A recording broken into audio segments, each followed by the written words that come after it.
বিশ্বনবী কত সুন্দর রসিকতা করতেন। এক কালো মহিলা সাহাবী বিশ্বনবীর কাছে এসেছে। বিশ্বনবী বললেন, লা ইয়াদখুলান্নাল জান্নাতা সাফরা ওয়ালা সাওদা। তুমি তো কালো নারী, কোন কালো নারী তো জান্নাতে যাবে না। মহিলা দিলেন চিৎকার। বিপদের কথা শুনলে মহিলাদের কান্নাকাটি আছে না নাই? মহিলাদের অন্তর নরম, এজন্য বিশ্বনবী বলেছেন মহিলারা কবরের সামনে যে জিয়ারত করবে না।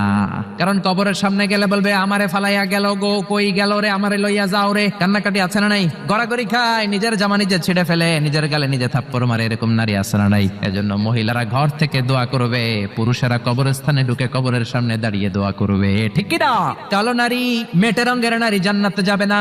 মহিলা কান্না শুরু করে দিল। মহিলা বলল, নবী আপনি বলেছেন আল মারআতু ইযা সাল্লাত খামসাহা, কোন নারী যদি নামাজ পড়ে, ওয়া সামাত শাহরাহা, যদি রোজা রাখে, আতাআত বালাহা, স্বামীর আনুগত্য করে, হাফিজাত ফুরুজাহা, লজ্জাস্থানের হেফাজত করে, কোন নারী যদি এই চারটা কাজ করে, তার জন্য 8টা জান্নাতের দরজা খুলে দেয় কে? ও নবী আমি তো 4টাই করি, কালো হওয়ার